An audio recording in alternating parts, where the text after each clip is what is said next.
નમસ્કાર મિત્રો, આજે આપણે એક એવી ફિલ્મ વિશે વાત કરવા જઈ રહ્યા છીએ કે જેને માત્ર લોકોનું મનોરંજન નહીં પરંતુ લાખો વિદ્યાર્થીઓ અને યુવાનોની વિચારસરણી બદલવાનો પ્રયત્ન કર્યો છે. હું વાત કરી રહી છું 3 ઇડિયટ્સ મૂવી વિશે.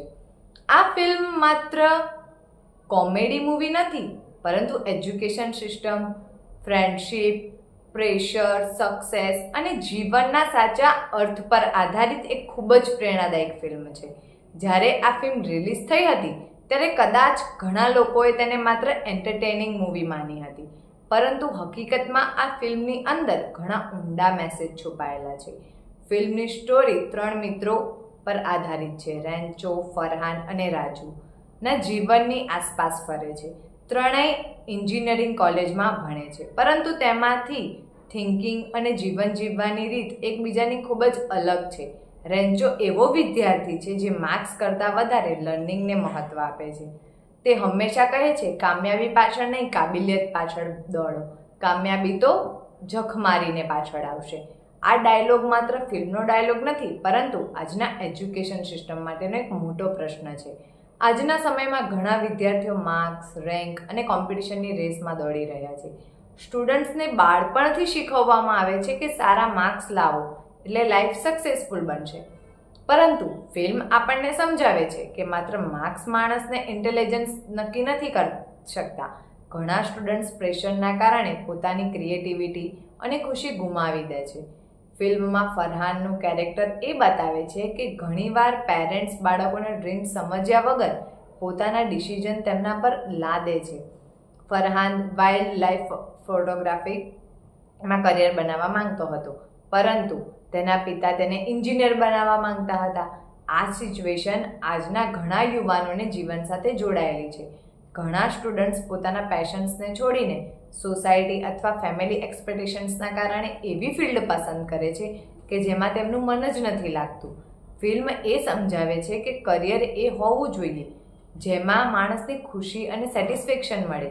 બીજી તરફ રાજુનો કેરેક્ટર મિડલ ક્લાસ ફેમિલીના સ્ટ્રગલ અને ફિયર બતાવે છે. તેના ઘરની ફાઇનાન્શિયલ કન્ડિશન ખરાબ હોય છે, ફેમિલીની જવાબદારી હોય છે અને તે સતત ડરમાં જીવે છે. તેને લાગે છે કે જો તે ફેલ થઈ જશે તો આખો પરિવાર તૂટી જશે. આ પ્રેશર આજના ઘણા વિદ્યાર્થીઓ અનુભવે છે. ફિયર માણસને અંદરથી કમજોર બનાવી દે છે. ફિલ્મ એ શીખવે છે કે માણસને ફિયરમાં નહીં, કોન્ફિડન્સમાં જીવવું જોઈએ. રેન્ચોનો કેરેક્ટર ફિલ્મનો સૌથી પાવરફુલ ભાગ છે. તે હંમેશા અલગ રીતે વિચારે છે. જ્યાં બીજે સ્ટુડન્ટ્સ માત્ર એક્ઝામ માટે ભણે છે, ત્યાં રેન્ચો નોલેજ માટે શીખે છે. તે ક્વેશ્ચન પૂછવામાં ડરતો નથી, તે સિસ્ટમને બ્લાઇન્ડલી ફોલો કરતો નથી, પરંતુ સમજવાનો પ્રયત્ન કરે છે. આજના એજ્યુકેશન સિસ્ટમમાં ઘણીવાર સ્ટુડન્ટ્સને રેટ રેસનો ભાગ બનાવી દેવામાં આવે છે.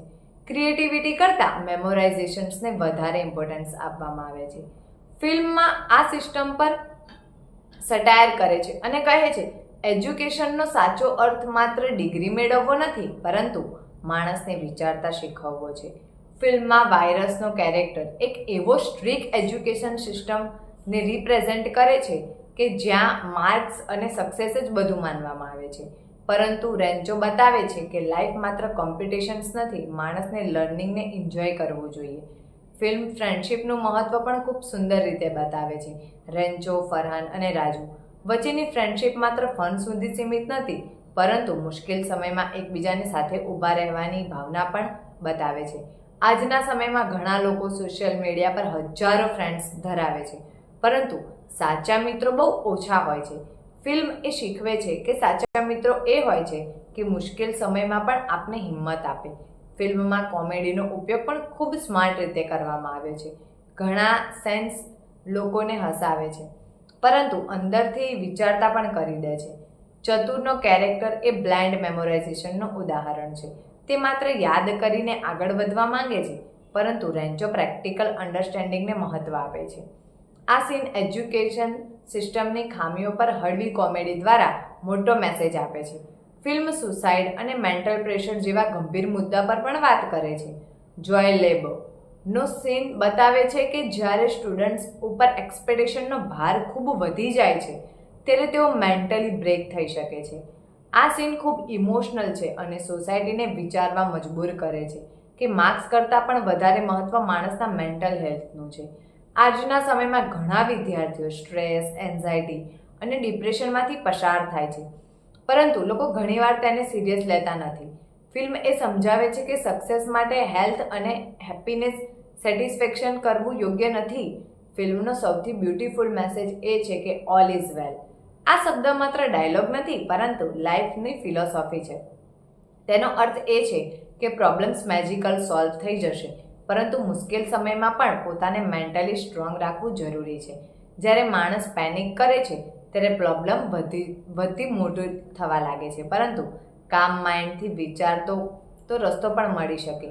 ફિલ્મનો એન્ડિંગ પણ ખૂબ ઇન્સ્પાયરિંગ છે. રેન્ચો છેલ્લે દુનિયાનો સફળ સાયન્ટિસ્ટ બને છે, પરંતુ તેની સક્સેસનું કારણ માત્ર ઇન્ટેલિજન્સ નથી, પરંતુ લર્નિંગ માટેનો તેનો પેશન્સ છે. આ ફિલ્મ દરેક સ્ટુડન્ટ્સ, પેરેન્ટ્સ, ટીચર્સ અને એક મેસેજ છે કે એજ્યુકેશનનો હેતુ માત્ર જોબ મેળવવાનો નથી, પરંતુ માણસને બેટર હ્યુમન બિંગ બનાવવાનો પણ છે. આજના યુવાનો માટે આ ફિલ્મ ખૂબ રિલેવન્ટ છે, કારણ કે આજની જનરેશન પણ કોમ્પિટિશન, કરિયર પ્રેશર, કમ્પેરિઝન વચ્ચે જીવતી થઈ ગઈ છે. ફિલ્મ એ શીખવે છે કે પોતાની જાતને બીજા સાથે કમ્પેર કરવું બંધ કરો. પોતાની અંદર ટેલેન્ટને ઓળખો. દરેક વ્યક્તિ યુનિક છે, દરેકનો રસ્તો અલગ છે. સક્સેસફુલનું એક ફિક્સ્ડ ફોર્મ્યુલા નથી. કોઈ ડૉક્ટર બનીને ખુશ છે, કોઈ આર્ટિસ્ટ બનીને, તો કોઈ ટીચર બનીને. સૌથી મહત્વની વાત એ છે કે માણસ જ કરે તેમાં તેને આનંદ આવવો જોઈએ. અંતમાં એટલું જ કહીશ કે 3 ઇડિયટ્સ માત્ર એક મૂવી નથી, પરંતુ જીવનને અલગ રીતે જોવાનું પર્સ્પેક્ટિવ છે. આ ફિલ્મ આપણને હસાવે છે, રડાવે છે અને સૌથી મહત્વની વાત, વિચારતા શીખવે છે. તેથી કદાચ આ ફિલ્મ વર્ષો પછી પણ લોકોના દિલમાં જીવિત રહેશે. ધન્યવાદ.